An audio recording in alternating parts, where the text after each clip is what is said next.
Je le redirai encore plusieurs fois à la conclusion de mon propos, mais je dois dire ici d'ores et déjà qu'un des plus graves crimes politiques que le régime actuel, je dis bien, c'est d'avoir installé le tribalisme et la division.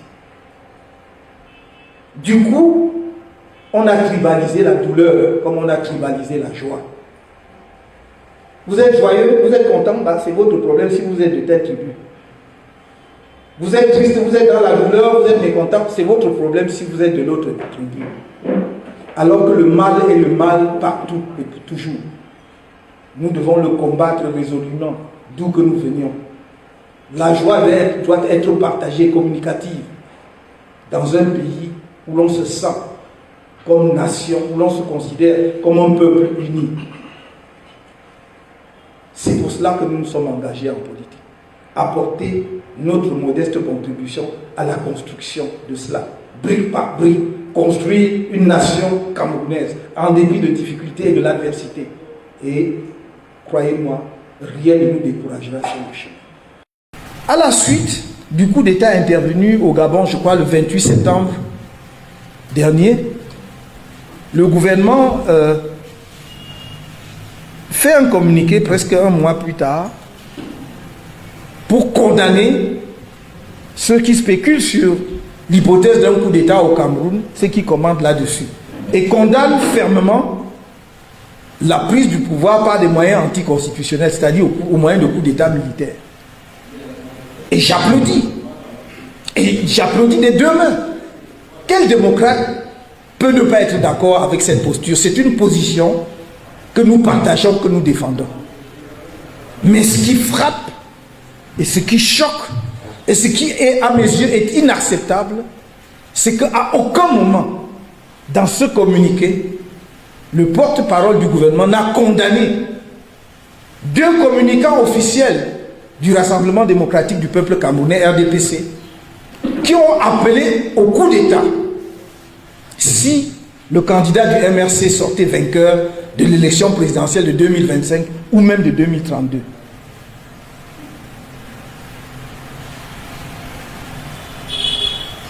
On est remué au plus profond de soi-même. Et on se demande, mais qui sont les dirigeants du Cameroun d'aujourd'hui? Où est-ce qu'ils mènent le pays de cette manière-là? Vous condamnez le principe du coup d'État et des communicants sortant des rangs de votre parti politique, de vos rangs, tiennent de tels propos, n'ont jamais été démentis ou condamnés ou recusés par le parti. Le parti, leur propre parti ne les a jamais condamnés. Le gouvernement ne l'a pas fait. Fait une sortie officielle pour condamner les coups d'État et ne dit rien, même de manière allusive à cette situation. C'est grave. Cela veut dire quoi? Que devons-nous comprendre? Que le gouvernement laisse comprendre implicitement qu'il y aurait deux types de coups d'État. Le bon et le mauvais.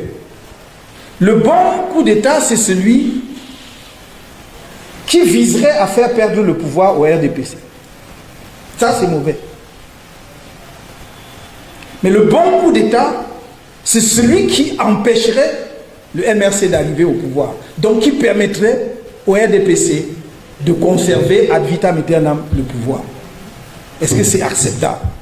Est-ce que c'est une gymnastique, une logique intellectuelle soutenable? Comment jusqu'à présent n'a-t-on pas condamné ces deux personnes qui ont fait des sorties réitérées par écrit et dont les vidéos circulent pour dire nous assumons que si le candidat présenté par le MRC gagne l'élection, venait à gagner l'élection présidentielle au Cameroun en 2025, il faudrait qu'il y ait un coup d'État. Il faudrait qu'il y ait un coup d'État. Et personne ne bouge. Donc le gouvernement lui-même se rend ridicule en faisant un communiqué comme celui-là. Et ça va peser lourd dans l'histoire de notre pays. Ça va peser lourd. Parce que j'en suis aujourd'hui à me poser la question suivante. Ces gens ont-ils déjà oublié ce qui s'est passé en avril 1984? L'ont-ils oublié? Ce ne sont pas eux-mêmes qui célèbrent les anniversaires en versant des larmes de crocodile. Ils disent qu'ils aiment le président en fonction et tolèrent des gens qui appellent au coup d'État alors qu'il a failli être renversé par un coup d'État. Dites-moi quelle est la logique. Dites-moi s'ils sont vraiment des soutiens de ce chef de l'État. Est-ce vraiment ses soutiens? Peut-on faire des discriminations dans les coups d'État de cette façon-là? Dans ces conditions et dans ce contexte? On va réouvrir les pages de l'histoire dans ces conditions-là. Je me demande si les uns et les autres ont été aussi francs et sincères en 1984. C'est pas possible. Puisque lui aussi, il venait d'arriver au pouvoir il y avait 2 ans. Il a accédé au pouvoir en fin de 1982, en 84, c'est-à-dire à peine 1 an et demi après, il subissait un coup d'État. Et on vous dit, si quelqu'un est élu, il faut lui faire un coup d'État. N'est-ce pas une situation à peu près comparable? Il n'y a-t-il pas de parallèle à faire? Et vous vous taisez? Vous vous taisez? Et vous dites que vous défendez le régime? Ça va peser. Cette affaire n'est pas terminée. Parce que nous allons en parler et en parler encore. Tant qu'ils n'auront pas présenté des excuses au peuple camerounais sur ces déclarations, nous serons sur la brèche. Nous serons sur la brèche sur cette question. Il faut qu'ils le sachent. Donc, je pense que, évidemment, les gens perdent la raison dès lors qu'ils se sont assignés pour mission de conserver le pouvoir ad vitam aeternam. Mais je l'ai dit, vraiment à l'échelle humaine, le pouvoir éternel n'existe pas, c'est une illusion. Parce que tout pouvoir humain finit par finir. Donc les gens doivent se préparer pour que les Camerounais soient en mesure de vivre tranquillement en paix, ensemble, entre eux, comme une nation, demain. Je ne vais pas remonter plus loin. Je me contenterai d'évoquer les événements qui se sont produits en 2023. Parce que si je voulais remonter même seulement en 2018, je pourrais vous aligner toutes les maltraitances, les tortures, les emprisonnements, les violences sur nos militants. Mais je m'arrête en 2023. D'abord pour rappeler que le 26 août 2023, notre parti organisait ses élections internes dans le Sud. Après avoir fait, comme dans toutes les autres régions du pays, une correspondance officielle à monsieur le gouverneur de la région du Sud pour l'en informer en donnant le calendrier des élections. Nous l'avons fait dans toutes les autres régions et ça s'est très bien passé. Mais au Sud, quelle n'a pas été notre surprise? Que des élections qui se tenaient dans les maisons, ce n'était pas sur la voie publique. Ce n'était même pas dans des halls pour accueillir des milliers de personnes ou des centaines même de personnes. Non. Parce que le corps électoral chez nous est bien calibré et va en diminuant à partir de la base, puisque les unités élisent le bureau communal, les membres des bureaux communaux élisent les départementaux élisent la région, dont le corps électoral se rétrécit, il n'y avait aucun risque. Mais vous avez tous été témoins des violences perpétrées sur nos camarades à Ebolova et à Saoulima. Alors que les autorités administratives étaient dûment informées. Qu'est-ce qu'on attend d'un parti? C'est pour moi l'occasion d'attirer votre attention, vous des médias.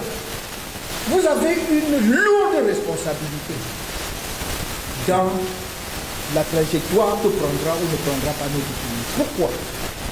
Parce que vous ne pouvez pas dire que vous êtes le 4e pouvoir et être le pouvoir d'accompagnement du premier pouvoir que l'exécutif. Non.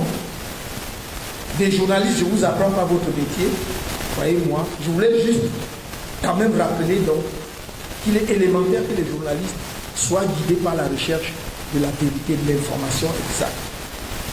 Je peux comprendre que des journalistes fassent l'impasse sur des informations touchant à la sécurité nationale, à la défense du secret de l'État. Mais lorsqu'il s'agit de la vie quotidienne de la nation, de la vie des citoyens, ils n'ont pas le droit de faire ce que je vois un certain nombre de vos confrères faire à longueur de journée dans les radios ou sur les plateaux de télévision. Poser les questions en les biaisant. Et quand vous répondez d'une certaine façon, on vous montre que vous n'avez rien compris. Nous n'avons jamais fait, je le dis ici, solennellement, nous n'avons jamais mené une activité publique au Cameroun sans la déclarer. Jamais. Au contraire, nous passons notre temps à interpeller les pouvoirs publics afin qu'ils respectent la loi. La loi de 1990, c'est clair, ce n'est pas nous qui l'avons écrite. La loi dit que vous faites la déclaration, que l'autorité administrative est tenue de vous délivrer immédiatement. Immédiatement, c'est dans la loi, c'est pas immédiatement. Mais on ne vous dit même pas, allez pour revenir dans 1 heure. C'est là qu'on vous délivre. Et l'autorité administrative a parfaitement le pouvoir de dire, je ne vous la délivre pas parce que je veux le lieu, l'endroit choisi n'est pas bon. Je vous affecte un autre endroit. C'est là. Nous avons toujours déclaré. Les interdictions, quand elles ont eu lieu, ont toujours été prises par des autorités incompétentes. Je ne reviens pas longuement sur la marche, par exemple même de septembre 2020. On a déclaré les marches, même de 2019, dans toutes les sous-préfectures. Vous, les gens, allez marcher. Mais aucun sous-préfet, je vous mets au défi de montrer une décision d'un sous-préfet interdisant la marche. C'est le MINAT qui prend une correspondance au niveau central. Or, en matière de maintien de l'ordre, c'est une compétence liée, c'est le pouvoir du sous-préfet. Et non pas, ce n'est pas un domaine où on peut dire qui peut le plus, peut le moins, non. Le préfet ne peut pas le faire. Le gouverneur, non. Encore moins le ministre. C'est le sous-préfet. Parce que l'autorité, le législateur a voulu que celui qui est le plus proche du terrain, qui connaît la situation, puisse être celui qui décide. Donc, mais vous êtes sur les plateaux de télévision, vous allez trouver pas un journaliste camerounais avec toute sa suffisance nonchalant. Oui, mais vous n'avez pas respecté la loi. Et maintenant, vous n'avez pas. Vous demandez, mais il parle en tant que Camerounais ou bien. C'est-à-dire que vous vous demandez, ben, il est dans son confort, lui il est bien, c'est vous qui avez des problèmes. C'est notre problème à nous tous. Nous n'avons jamais fait de manifestation non déclarée. Et donc, on a brutalisé nos amis dans le sud pour une élection interne. Enfin, dites-moi, comment peut-on interdire à un parti d'organiser ces élections internes, de s'organiser en interne? Et ce n'est pas sur la voie publique. Dites-moi, quelle est la logique qui peut sous-tendre? Qu'est-ce qui peut justifier cela? Mais on l'a fait. Deuxième événement, et c'est celui qui vient de se produire, nous avons déclaré depuis le 25 septembre, par un courrier déposé contre des charges à la sous-préfecture, notre meeting d'installation des responsables du MRC dans le sud, après nos élections internes. Ce que nous avons fait ailleurs, comme vous avez vu dans d'autres régions. À l'ouest, dans le littoral 2, littoral 1, ici au centre 1. C'était au sud que nous devions ce week-end samedi installer nos responsables dans la région du sud. On a déposé la déclaration le 27. À aucun moment on nous a dit non, il y a un autre événement prévu le même jour, encore moins au même endroit. Non. Parce que vous avez désormais sur les réseaux sociaux peut-être ou entre vos mains un arrêté du sous-préfet de Bolva 2, je dis bien un arrêté, les mots sont importants pour nous, parce qu'on va revenir là-dessus. Un arrêté du sous-préfet de Bolva 2 qui interdit le meeting du MRC à Bolva, le samedi 14. Cela est arrivé comment? c'est qu'il y a une semaine, une dizaine de jours à peu près, nos responsables élus de la région du Sud, n'ayant toujours pas eu de réaction du sous-préfet quant à la délivrance du récépissé de déclaration, vont à la sous-préfecture pour s'en enquérir. Et là, le sous-préfet de Boloba invite son collègue, son homologue de Boloba 2 pour qu'ils essayent ensemble de tenir un discours pour convaincre les responsables de la CDU pas organiser leur meeting de transition de 14. Le motif qu'il donne, c'est que la première dame va distribuer des dons dans la région. Je ne sais pas si c'est seulement à Boloba ou ailleurs également, mais c'est un argument. Et le deuxième, c'est que le secrétaire général du comité central du RDPC va en tournée près de sa barre, la même période. Et on demande à nos responsables de la région du Sud de nous rendre compte à la direction nationale du parti. Ce qu'il fait. Et nous échangeons avec lui et nous disons aucun des motifs invoqués par le sous-préfet n'est de nature, d'une part, à causer un trouble à l'ordre public, d'autre part, à empêcher la tenue de notre meeting. Pourquoi?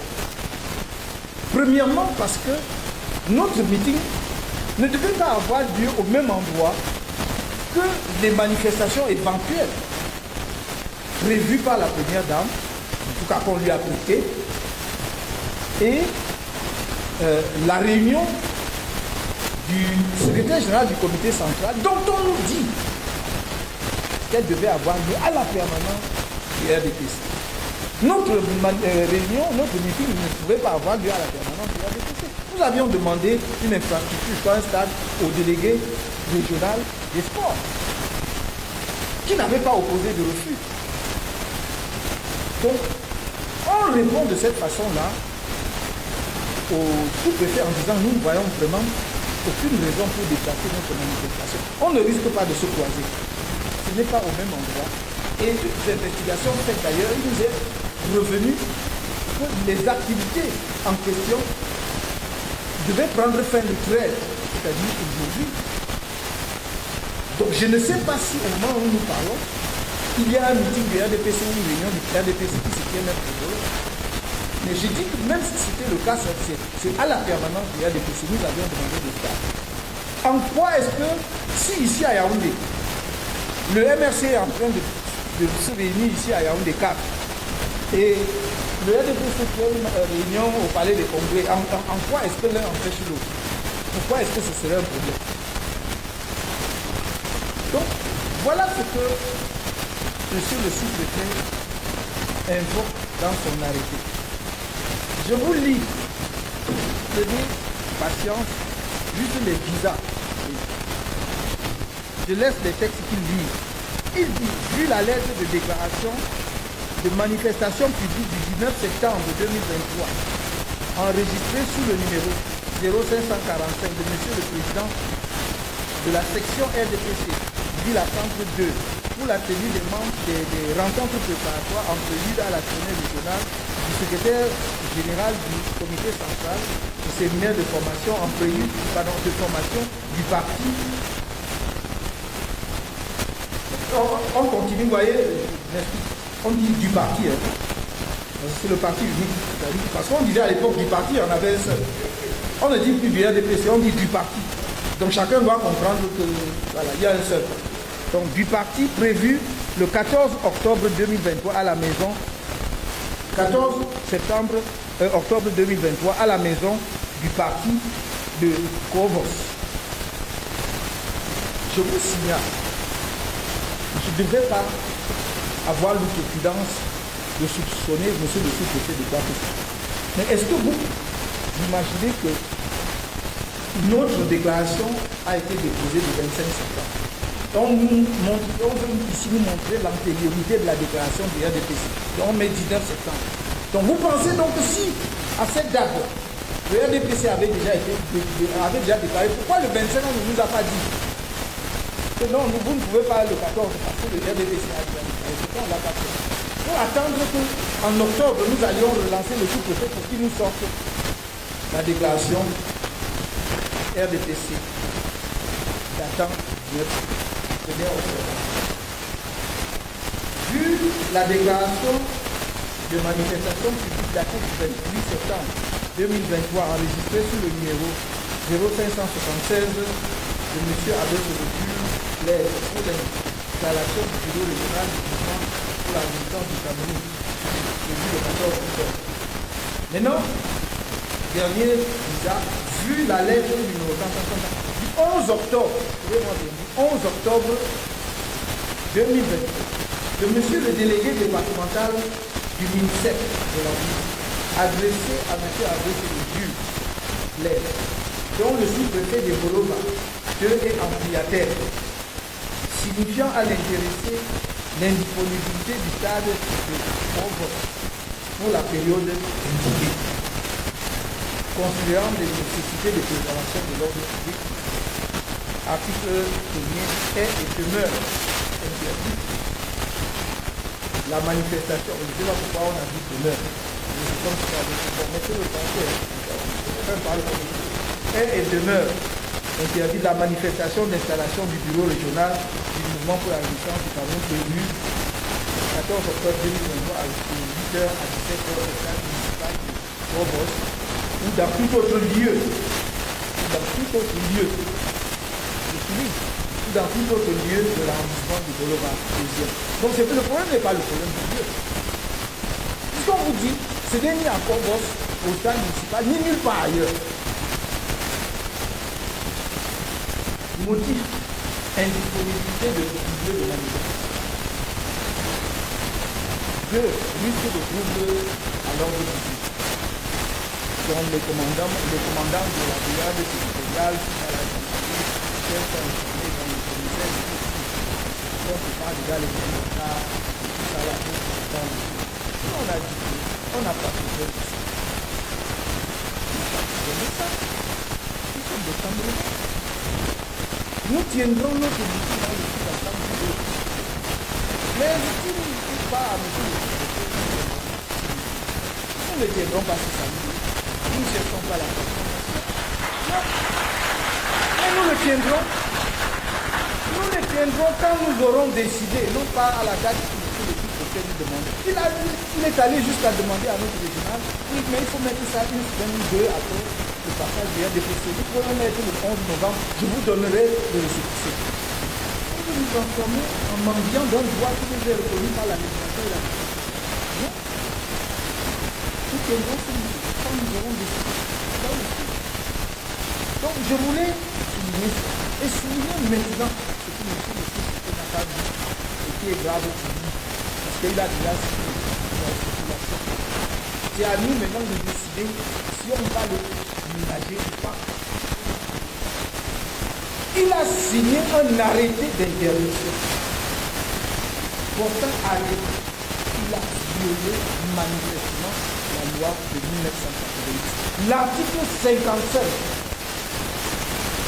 de la loi du 19 décembre 1990 portant organisation de réunions et manifestations publiques dispose que le sous-préfet statue en la matière uniquement par voie de décision. Il ne peut pas prendre un article. Par voie de décision, je vous donne encore l'article 55. Allez lire. Je suppose donc il a des collaborateurs. Il a des collaborateurs qui auraient donc dû attirer mon attention. Il a réagi au cas de tout. Oui, parce que quand il a reçu la lettre, une heure après, il avait déjà signé la lettre. Donc il n'a même pas eu le temps d'examiner. Donc je dis que c'est nous maintenant qui allons savoir si nous allons l'excuser. Ou si nous allons le poursuivre même au pénal. Et à nous maintenant. Il a fait sa part. Il a interdit. Maintenant, là ce sera plus l'administration, ce sera lui en tant qu'individu. Je le dis ici parce que si celui qui comprenne cela, que s'il entend bien devant les tribunaux, c'est parce que nous aurons, on aura pardonné, on le sait.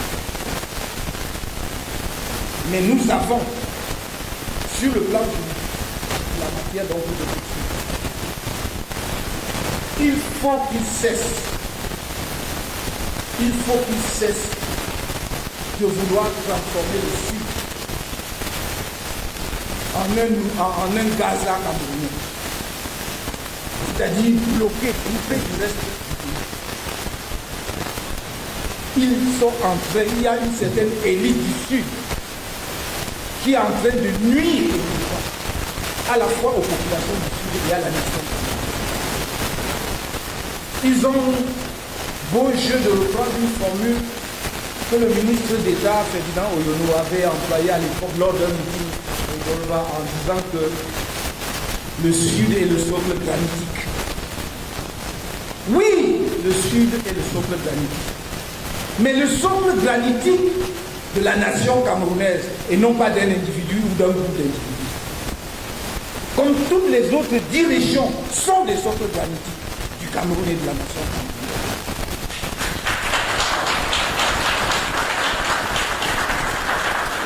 Ce n'est pas le socle granitique d'un parti politique. Ce n'est pas le socle granitique d'un individu. C'est le socle granitique de notre pays. Parce que si le Cameroun est un animal qui, sur le plan administratif, est curieux, c'est un dinosaure à 10 pattes. Donc le Cameroun est debout parce que chacune de ses pattes est dans une des 10 régions du pays. Que les autorités administratives qui sont en service dans le Sud n'accompagnent pas une certaine élite du Sud qui est en train d'amener le Sud à la perdition, de vouloir monter les Camerounais contre les Camerounais. Ils veulent qu'on haïsse nos frères et sœurs du Sud. Nous ne le ferons jamais, parce que nous ne ferons pas d'amalgame. Jamais.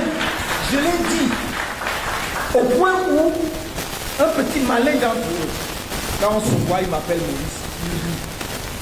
Mais il a commis un crime politique en allant devant le Conseil constitutionnel détourner. Quand j'ai dit, j'aime tellement les boubous que s'il fallait passer au concours pour être boubou de passer, il allait dire que j'ai amené les journalistes. Pendant la campagne, j'avais tenu les mêmes propos à Ipeka, à Bibé, à Kouma et dans d'autres localités. Et pourquoi je les tenais? Parce que c'était dans les localités, quand j'arrivais, les populations me disent on souffre trop ici, parce qu'on nous dit qu'est-ce que vous faites, qu'est-ce que vous cherchez derrière ces validité-là. Et je disais aux populations, les vidéos existent. Soit dit en passant, parce que pour ceux d'entre vous, la vidéo existe. Donc ce n'est pas. Je ne veux même pas citer les témoins qui étaient avec moi, mais les vidéos existent. Donc je disais à chaque fois à ces populations, je ne sais pas pourquoi ils disent ça. Vous êtes mes frères et sœurs, je vous aime au point où s'il fallait passer un concours pour être dans de cette communauté, je le ferai. J'ai partout les populations applaudissaient. Vous voulez donc me dire que tout un ministre de la République n'a pas compris ça? Et que les populations... Mais alors, c'est possible, hein, les populations sont très intelligentes.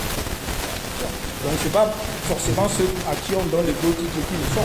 Parce que manifestement, il a bien compris. Et que si, en 2018, ça avait fait illusion, les Camerounais ont compris aujourd'hui.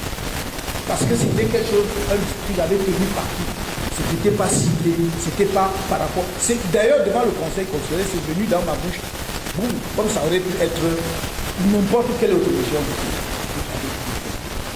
Donc cette petite élite du Sud, qui est en train de croire qu'elle peut couper le Sud du reste du pays, se trompe.